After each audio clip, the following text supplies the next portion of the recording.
안녕하세요. 이제 초등학교에 들어간 아들을 키우고 있는 40대 여성입니다. 결혼 전에는 말 그대로 일에 미쳐 살다가 남편이란 사람을 만나서 이렇게 가정을 꾸리고 살게 되었네요. 허심탄회하게 말해서 남편하고 사는 동안 매일같이 웃으며 좋은 일만 있었던 건 아니에요. 어느 다른 부부들처럼 부부싸움도 했고, 이게 또 연애 때나 신혼 때랑은 다르게 자식을 키우다 보니까 서로 싫은 소리도 하게 되고 날선 표정으로 대하게 되더라고요. 그래도 이혼만큼은 생각한 적이 없습니다.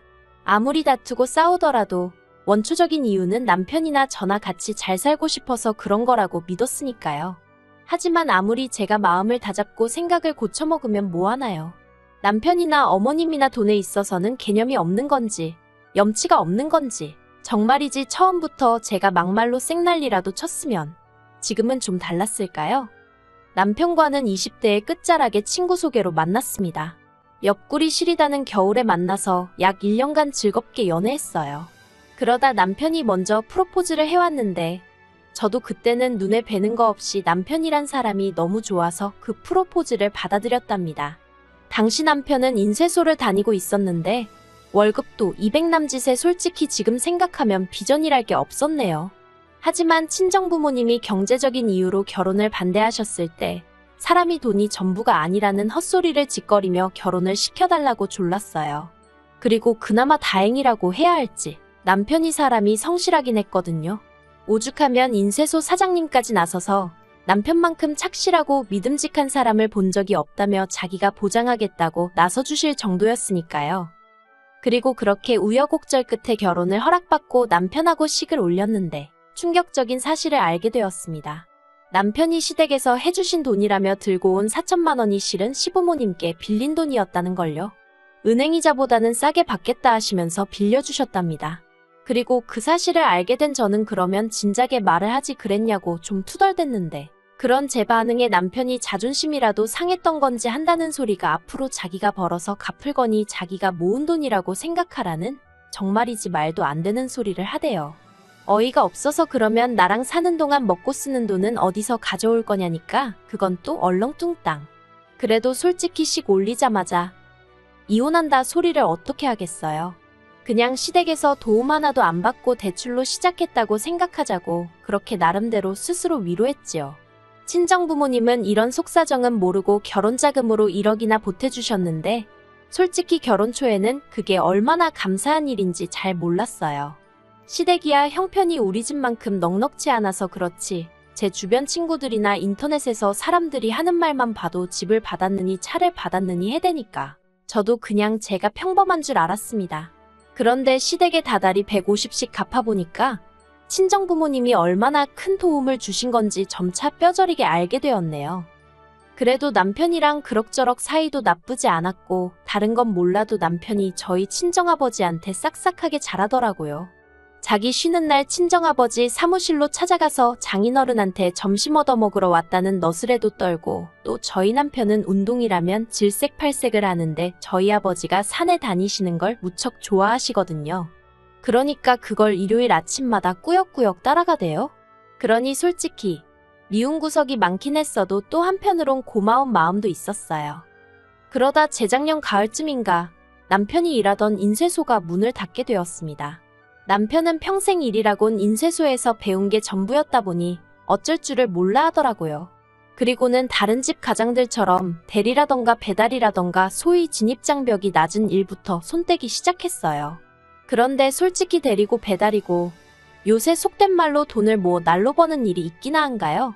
인쇄소는 그나마 고정된 거래처도 있고 하니까 그럭저럭 운영이 되었던 건데 그것도 사장이 몸져 누워버리니 직원 보고 주문 넣어주는 거래처는 없더라고요.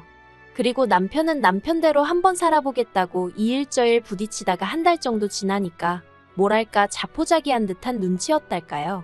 솔직히 남편 기죽을까봐 제가 터놓고 말은 못했지만 옆에서 지켜보는 제 스트레스도 이만저만이 아니었습니다. 애는 학교에 들어가야 되지 그러면 돈 들어가는 일은 지금의 곱절에 곱절로 늘어날 게 뻔한데. 그리고 결국 이 상황을 눈치채신 친정아버지가 한 가지 제안을 하셨습니다. 남편더러 당신을 쫓아다니며 일을 한번 배워보겠느냐고요. 저희 친정아버지는 20년 넘게 인테리어 사무실을 운영하고 계십니다.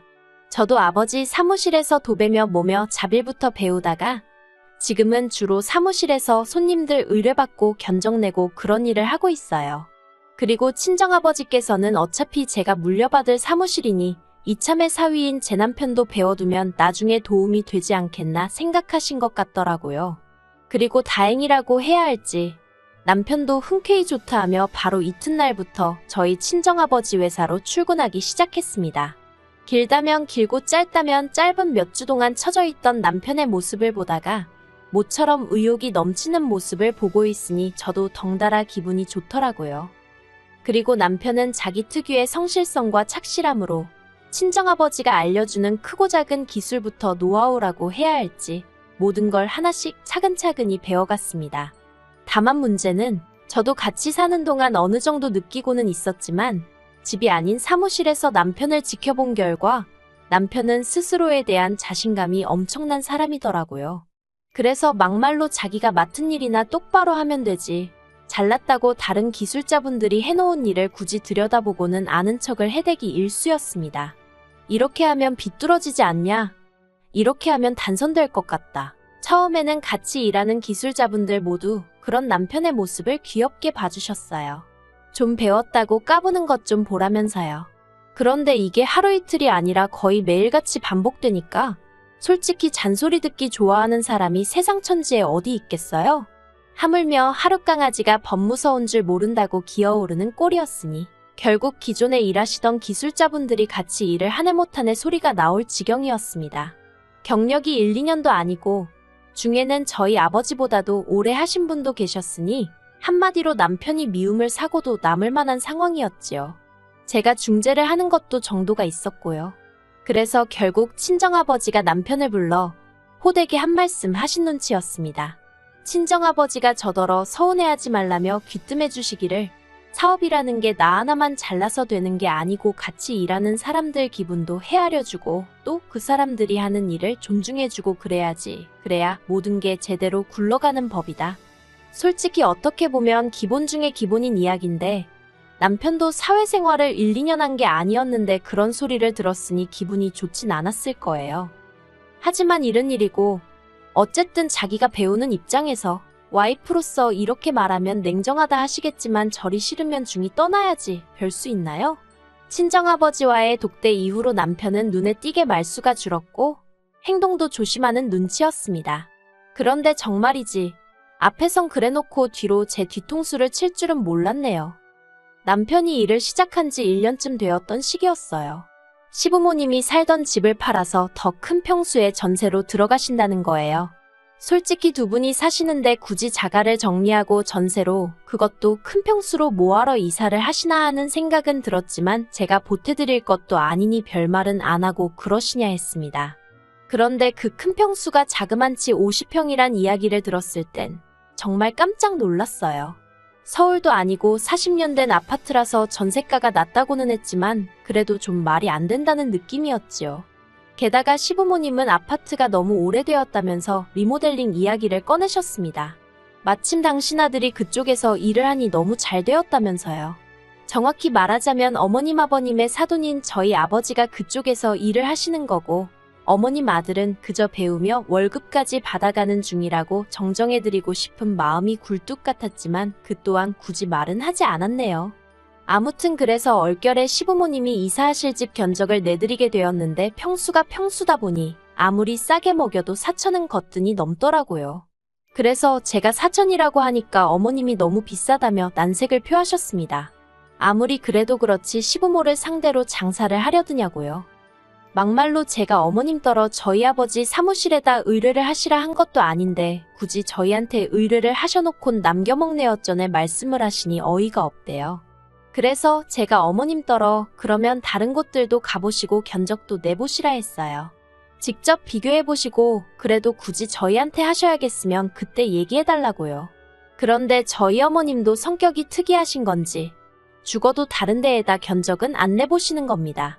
오죽하면 제가 신우한테도 전화를 해서는 어머님 댁 리모델링 좀 다른 곳에다 물어보라고 나는 나대로 부담스러워 죽겠다는 소리까지 했다니까요. 그런데도 신우도 똑같더군요. 가족이 하는데 어떻게 다른 데다 하겠냐며. 그리고 결론은 깎아달라는 소리였습니다. 그것도 반값에 해달라나요? 막말로 반값으로 후려쳐버리면 인건비도 안 나온다 안 된다 저도 딱 잘랐습니다. 그랬더니 남편까지 나서서 한다는 말이 그럼 자기가 월급을 안 받겠대요. 어이가 없어서 당신이 이달 월급을 안 받으면 우리 생활비는 뭐로 하냐 하니까. 그러면 자기더러 어쩌라는 거냐면서 오히려 급기야 저한테 화를 내는 게 아니겠어요? 그리고 집이고 사무실이고 가릴 것 없이 이 일로 계속 부딪히다 보니 결국 친정아버지도 그렇고 기술자분들도 상황을 어느 정도 눈치를 채셨지요. 그래서 결국 친정아버지께서 시어머니가 이사하실 집을 방문하시고는 어차피 전세인데 못하러 그 비싼 돈을 들여서 이 오래된 집을 고치려고 하시냐며 일단 도배랑 장판만 해보시라고 설득을 하셨어요. 도배랑 장판만 하고 정 모하면 샤시 정도만 교체하시라고 그것만으로도 보기에는 훨씬 깔끔해 보일 거라면서요. 그리고 돈은 정말 들어가는 원가만 딱 받겠다 하셨답니다. 그러자 어머님도 더는 억지를 쓰지 못하신 눈치더라고요. 그런데 황당하게도 남편을 통해서 어머님이 보내오신 돈은 저희 친정아버지가 안내한 금액의 절반밖에 되지 않았습니다. 예를 들어 저희 아버지가 내신 견적이 1,000만 원이었다면 500만 원만 보내오신 거예요. 그리고는 하시는 말씀이 당신 아들을 보내랍니다. 아들이 엄마한테 돈을 받겠냐면서요. 아주 결혼할 때부터 뭐든지 계산만 했다 하면 당신들 입맛대로. 저번에 남편이 자기가 월급을 받네 안 받네 헛소리를 하더니 다 어머님하고 얘기한 바가 있구나 싶어서 어처구니가 없고 동시에 친정아버지 얼굴을 어떻게 보나 싶더라니까요. 그리고 아니나 다를까 친정아버지도 이 이야기를 들으시곤 아주 고개를 절레절레 내저으시더니 그냥 이번엔 그렇게 하고 저더러 다음부턴 시댁하고 이런 한 푼 엮이지 말라 하시대요. 그래서 그 돈 받고 남편 혼자 보냈습니다. 남편은 남편대로 입이 대빨 나왔었는데 왜냐하면 친정아버지가 사돈 양반이 그리 말씀하셨으니 이달 월급은 못 준다 하셨거든요. 그런데 그 일이 있고 얼마 지나지 않아 집안이 발칵 뒤집어졌습니다. 남편이 혼자 가서 일을 아주 개떡으로 해놓고 왔더라고요. 샤시도 엉망으로 설치하고 도배는 다 뜨고 장판은 울고 어찌나 어머님이 화를 내시던지 불이 나게 찾아가서 저도 제 눈으로 보고 왔는데 한마디로 맙소사대요. 어머님은 집안 꼴을 이래놓으면 어떡하냐면서 저희 친정아버지더러 물어내라고 억지를 쓰기 시작하셨습니다. 하지만 그때는 저희 친정아버지도 그동안 참아오신 것도 있고 하여 화가 많이 나신 상황이었어요. 그래서 환불은 무슨 환불이냐. 사부인이 요구한 대로 다 해줬는데 따질 거면 아들한테 직접 말씀하시라 그러셨던 모양이에요. 그러자 이제 어머님은 저희 친정아버지더러 앞길 창창한 당신 아들 데려다가 일도 하나 제대로 안 가르쳤다고 막말을 하시더군요. 폐인될 뻔한 거 사람 구실하게 만들어준 저희 아버지한테 말이에요. 저도 도무지 참을 수가 없어서 어머님더러 무슨 말씀을 그렇게 하시냐고 받아쳤습니다. 친정아버지가 어른들끼리 이야기하는 자리니 저더러 끼지 말라셨지만 말도 안 되는 어머님 억지를 상대하는 건 저 하나면 족하지 친정아버지까지 당하게 할 순 없었거든요. 그리고 결국 이 싸움은 저와 남편의 싸움으로 번졌습니다. 남편은 어머님을 옹호하기에 급급했을 뿐 저희 아버지한테 말이라도 죄송하단 소리 한마디를 안 하더라고요. 그리고는 급기야 이럴 거면 이혼하네만의 소리까지 나왔습니다. 남편은 제가 오래전부터 애 때문에라도 어떻게든 잘 살아보려고 참고 지내는 걸 눈치챘을 테니 제가 이혼하잔 소리는 안 할 거라고 생각했을 거예요. 하지만 이혼하자는 남편의 말에 그러라고 저도 맞불을 놨습니다. 아니 오히려 제가 죽어도 이혼을 하겠다고 했어요.